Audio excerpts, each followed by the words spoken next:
Mr. Blatt? Was Mr. Blatt here? Who's here for court? Then we may as well. Thank you. Yes, Mr. Blatt is here. Oh, are you Wingtep TMRV? I don't know what that is. I don't either, but that's what you're identified for on the Zoom call. A lot of people can put their name in there, so I know who I'm talking to. Yours just says Wingtech TMRV. This is really the first time I've used Zoom. I'm not familiar with it. Okay, well, can you activate your camera so I can see you? I'm trying to. This is a new phone, so I'm not familiar with it. I can't see anything where to activate the camera. Go down in the lower left. There you've changed it. Oh, did you do that? Okay. To start my video. So on the lower left screen, you should have a little, there, I think you're going to come on here in a second. Yeah, there you are. You see me? Hi there. Okay, I don't see me, but I see you. And did you mute him? No. No, I didn't mean it. Okay, so I need you to unmute, Mr. Blatt. Click on your microphone. Mr. Blatt, in the lower left corner, there's going to be a little silhouette of a microphone with a line through it. You need to click on that. I can't hear you until you do that. I can't hear you. You've muted your microphone. You need to unmute it. okay, can you hear me now? Yes, I'd like to be able to do both, hear you and see you. Can you see me? Can you hear me? I cannot hear you. I can hear you, but I cannot see you. Shit. I heard that. Sorry. There you are. Okay, can you hear me? I can. Can you hear me? Yes.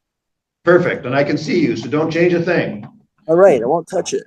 So there's a motion on the calendar here. You're representing yourself, correct? I am myself. I I'm in know. propria persona. I'm sorry? I'm in propria persona. Okay, I well, am in any case, myself. you don't have an attorney and you'll be running your own defense. Is that what you're Okay. telling me? Yes. Okay, and so the state's asked to, there's just a state, the city of Tumwater is asking to continue the trial. Did you see that motion? No, but I'll take your word for it. Thank you. But I will tell you what the substance of the motion is. I have to explain if you missed the last hearing. I was poisoned by insecticide. I bought anti-flea spray for my dog, and it said non-toxic on it. So I sprayed it all over the house and my bed and my clothes, and it knocked me out for 2 weeks. And I still lose my balance sometimes. It was really poison. Okay. I'm sorry to hear that. But here's where we're at on the trial. The state filed a motion. Let's see, right now, trial is set for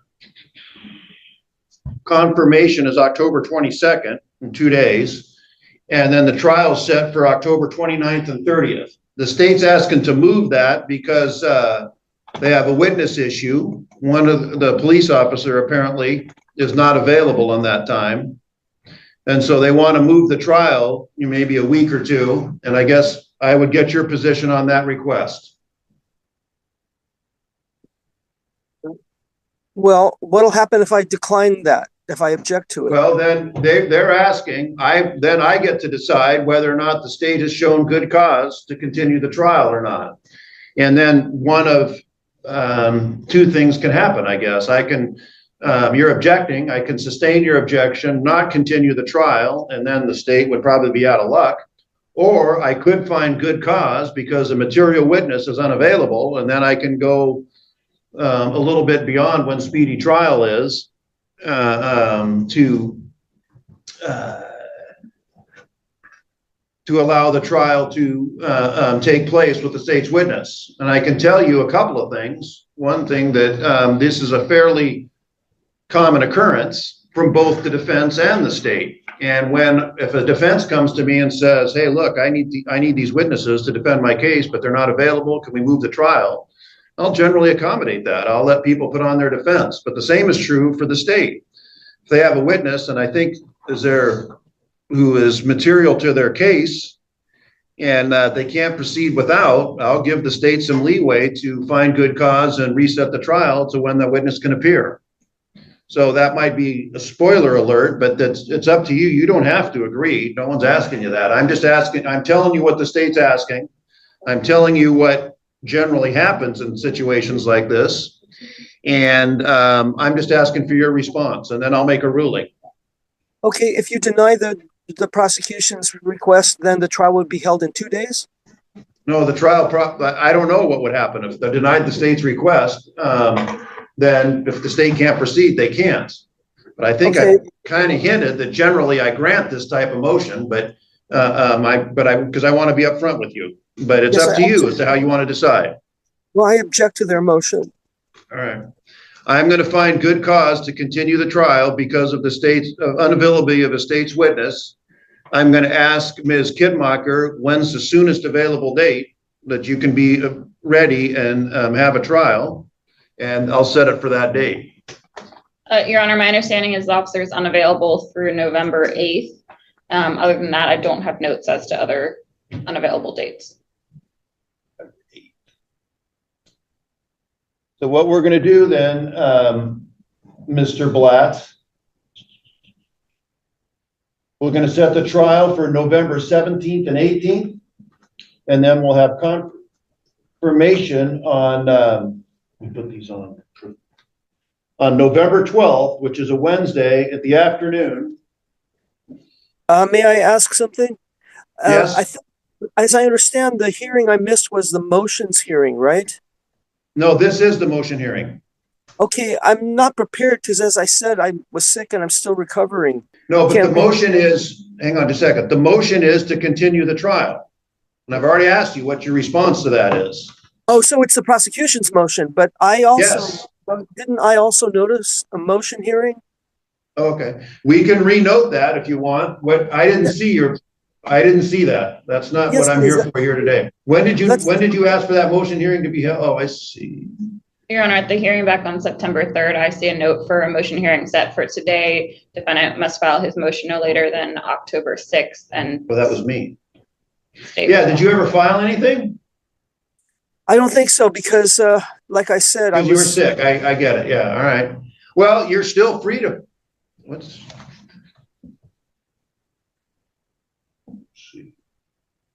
Well, do you want that motion heard? Yes, please, but I'm not. You better prepared. file it. I mean, you were supposed to file something by October 8th. We didn't get Right. anything. Right. Can we reset that and the deadline for me to submit the motions? Yes, we can do that, but we'll probably, in order to accommodate that, we're going to have to move this trial out a little bit further. Okay, past the speedy date? Yes, it's already past the speedy date based on my Okay. finding of good cause because of the state's material witness unavailability. I can, at your request, if you want your motion heard before that, I'll accommodate that, but we're going to have to mess with the dates a little bit. Okay, I'll waive speedy trial rights for that. Okay. Well, I don't even think we need to get there. I can make findings. Okay, so let's forget those dates. Let me redo these dates here. Well, let me ask you, how are you feeling now? How quickly can you get your motion together? I'm doing okay. Like I said, I lose my balance sometimes, but I'm getting better. I'm just asking you for a time limit. How much time do you need? I'll give you the time you need. I just want to know how much you need. 1 week. All right. 1 week. So hang on just today. Let me take a look here. And Your Honor, I'm not sure what type of motion or whether it's going to be something that requires officer testimony. So I would just ask that it be. My guess is if it's constitutional grounds, and if you need officer testimony, you can ask to reset it. But I would ask that it be set after November 8th. All right. Because the officers need to be Correct. present. All right, so we're going to set a motion hearing for November 10th. All right. Yes. You need to have your motion filed by October 27th. It's a week from today. So you have a week to get your motion together. Get it filed by October 27th. The state needs to get their response in by November 3rd. And then the motion will be heard on November 10th. Why don't we just do a confirmation for that date also? And then I already moved the trial date to November 17th and 18th. We'll just leave that date. And then the confirmation will be the same as the motion hearing date on November 10th. And if he's successful, then we'll do it that way. And you said trial 17th and 18th. What's that? 17th and 18th. Thank you. Okay, so do you understand where we're at? Yes. When do you need to have your motion filed by? The 27th, 1 week. Right. And then the state by the 3rd, we'll see everybody back here on the 10th. Okay. Thank you. Hang on just a second. I have another question for you. Have you been getting text reminders of court dates? Yes. Great. We'll see you back here. And then this will be excluded from speedy trial calculation. I'll make that finding based on the witness unavailability and to accommodate Mr. Blatt's ability to get his motion in. Morning, Mr. Blatt. Morning. Pleasure to be here. So, Mr. Blatt, you filed various motions to dismiss the driving with suspended license 3rd degree against you. I've read all of it. Again, we are getting kind of late in the morning here. Is there anything you'd like to say that is different from what, or you'd like to highlight from the motions that you filed? Well, first, may I ask the court to identify yourself and the prosecutor? Certainly. I'm Court Commissioner Jacob Stillwell. Uh-huh. And prosecutor today is Ford Libby, Rule 9, supervised by Rosemary Fitzgerald. Okay. Yes. When the officer stopped me, he asked me for paperwork and simply accused me of a paperwork violation. He asked for 3 things: license, proof of insurance, and registration. Anyone who's engaged in a potentially hazardous activity like operating a motor vehicle has to have his paperwork in order, especially insurance, because he can cause damage with his car. Excuse me. Same thing is true with yourself, because being a judge is a potentially hazardous occupation because it involves violence. No one can be put in a jail cell without unwanted touching. And a lot of damage can come to people if a judge does something wrong. And as a person who has been through a family court and witnessed how unprofessional and out of control the judiciary is here in Washington, and I think you know that the reputation of the legal system in Washington is very bad. I mean, even at one point, the federal government had to come in and supervise and babysit the police because they weren't being controlled. So I'm going to just try to frame what I'm looking for.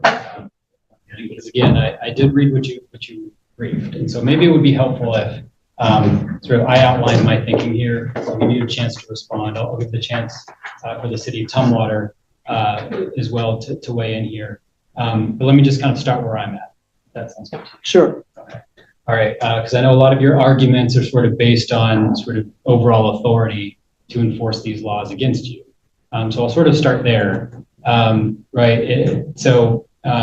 The Revised Code of Washington, which is the state legal code that is applicable here to criminal offenses related to driver's license. It provides at RCW 4620-342 that it's unlawful for anyone to drive a motor vehicle in the state while the person has a suspended or revoked driver's license. The allegations against you is that you were driving a motor vehicle on a public road with a suspended driver's license. Now, those are still allegations against you. That hasn't been proven.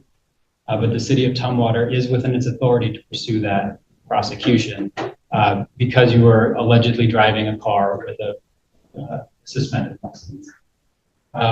And so I know you've raised a number of concerns around that. One of them being, right to travel. You do have the right to travel. You don't have a right in any particular mode of travel. So driving a car does trigger certain legal requirements. Excuse me. I've been in this court already, I think this is the 5th time, and each time I've heard the judge make the arguments that the prosecutor is supposed to make. In other words, the judge has been prosecuting. May I get back on track, because I was making a point. I was heading toward a point when you asked to interject. Sure. Okay, so we need to take care of some preliminary matters first. Just as I had to produce paperwork when an officer saw me, what he believed to be engaged in privileged activity, you need your paperwork in order too. And I just need to verify that your paperwork is in order. I am eager to argue my motions, and I'm eager to hear the prosecutor's response.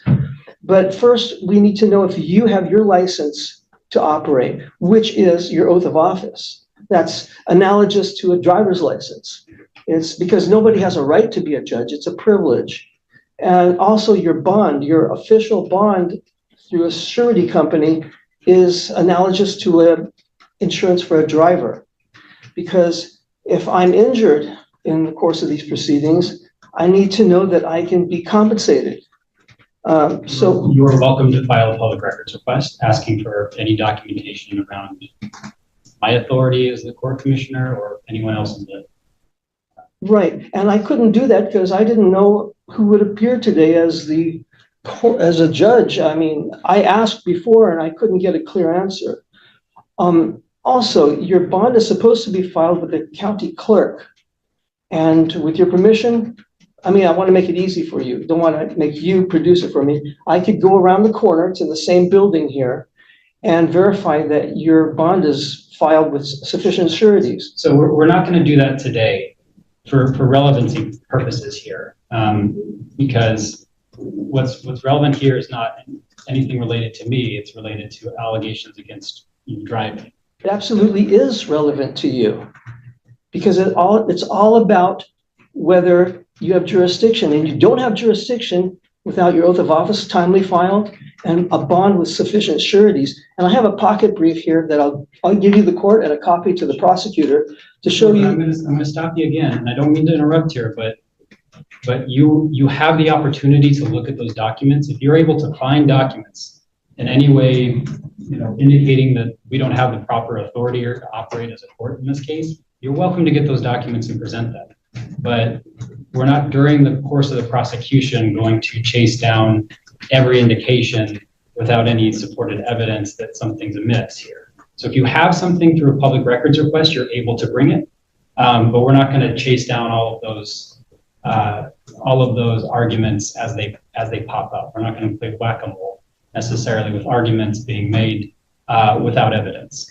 So if I've told the officer who stopped me that I have a driver's license, I have insurance, trust me, it's your job to go look for it, not mine to produce it, what do you think he would have done?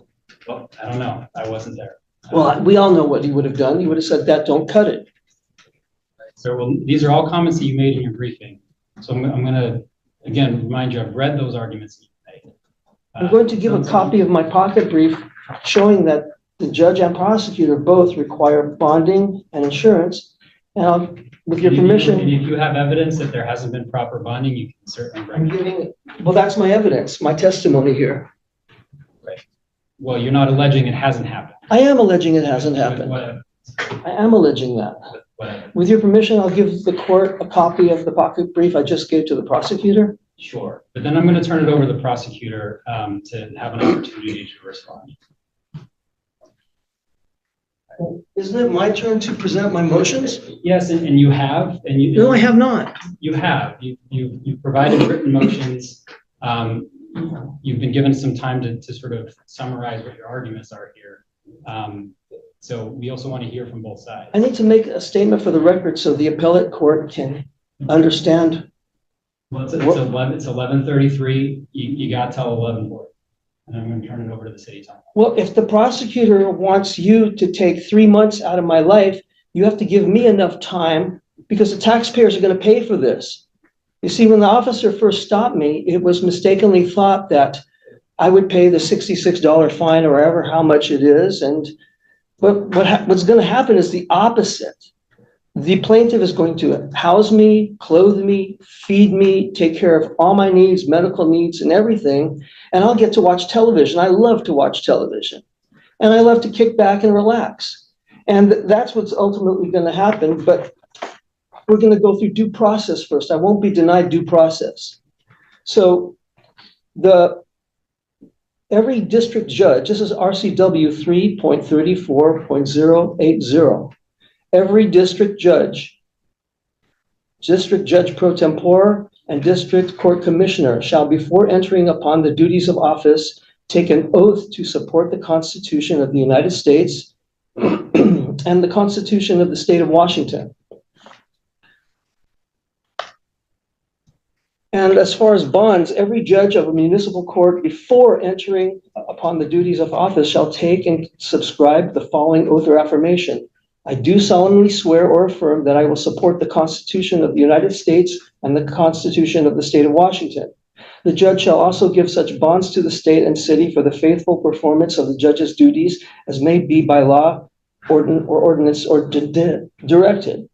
The prosecutor's bond, every county official before he or enters upon the duties of his or her office shall furnish a bond condition that he will faithfully perform the duties of his or her office. Prosecuting attorney shall file it in the amount of $5,000 with sureties to be approved by the proper county legislative authority. Tumwater police officers also have to have a bond, and that's RCW 35A.12.080. As far as, so it's very, very important. It's not just a joke or something that's not important. It's very important that you have an oath of office on file, because from what I've observed in this court and many, many courts throughout the last 40 years living in this state, that judges hate to follow the Constitution. They despise it. So I need to ascertain that you have a timely filed oath of office. Now, I did make a public disclosure request for all the judges that might be operating in this court, and I have them here. I want to make sure your name is on it. I have an oath of office for a John Tunheim. It's not you, right? Remind you to, you've got till 11:40, 11:36. What if it takes longer? Because sir, I'm telling you again, I've read what you've written, and you're frankly not making arguments that are relevant to your prosecution. You're allowed to speak, but unless if you have evidence and if you have evidence there that you wanted to present to the court, you should look at it beforehand and then make an allegation. I did. Well, you're reading through the response to your public records act. You said I should make a public disclosure request for your oath of office and bond, and that's what I've done. And here I'm going through it. Right, you should go through it before the hearing. Well, I didn't know who you were until I just sat down here. Well, I didn't know who the prosecutor was. Your Honor, I don't want to belabor the point, but just to make sure that we're being as effective as possible here, this just falls outside of the scope of today's hearing. I know. No, it does not, because my brief addresses the importance of obeying the Constitution of the United States and the state of Washington. And I can tell you, I have my oath of office. I took it a couple of weeks ago. Granted, I'm newer here, but I took it in this very room. Well, I could not find it unless it's here, because I was given all the oaths of every judge that could possibly be working here. That's what I requested. I also have an oath of office for, it's John Tunham again. He gave me a few of them. As far as bonds, just so you know. As far as bonds, Joel L. Lapierre is supposed to have a bond. That's not you, though, right? What is your bonding number? I don't know. Off the top of my head. Okay, so before we can proceed, we have to take care of this preliminary matter. That's not true.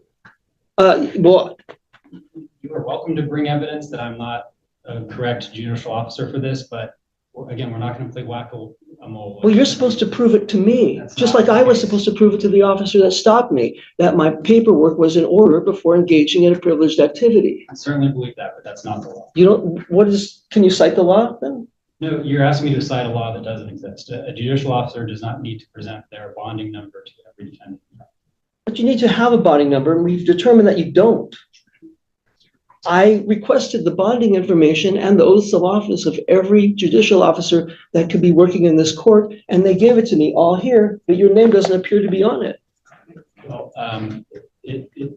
That's prima Is there- facie evidence that you don't have an oath of office or bond. okay, well, then you can file a motion on that specific question if you'd like, but you've got 2 more minutes for this morning. Okay, I'd like to file that motion right now.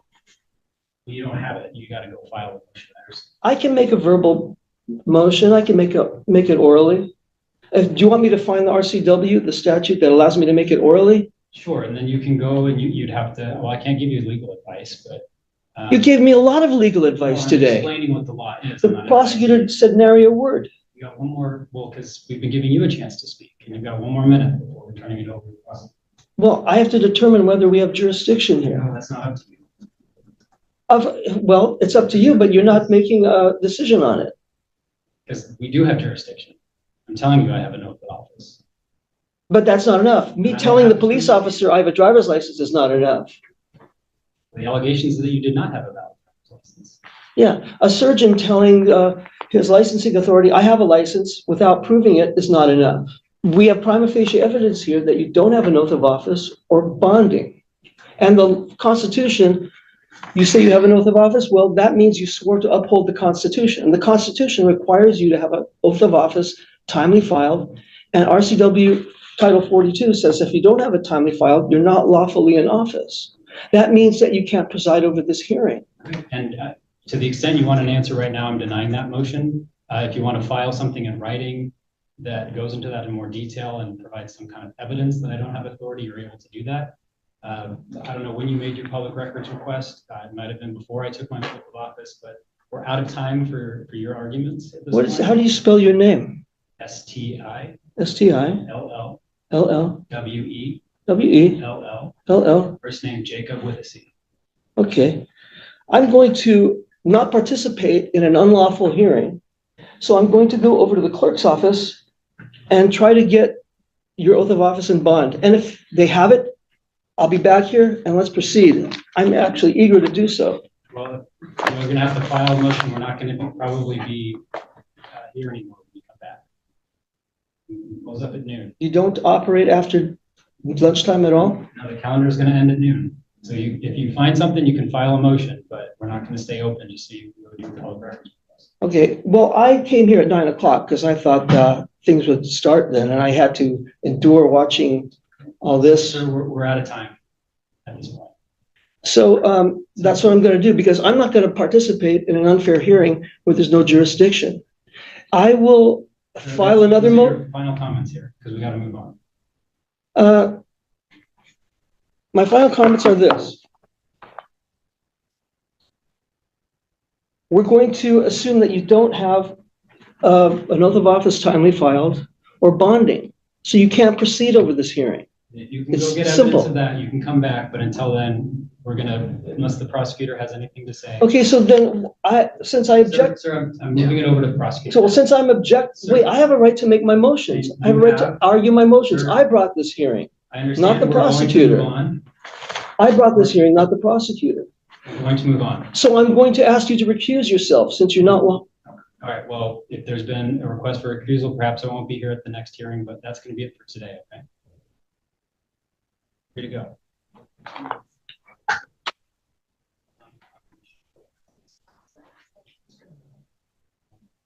Well, sir, we're also here set for trial confirmation.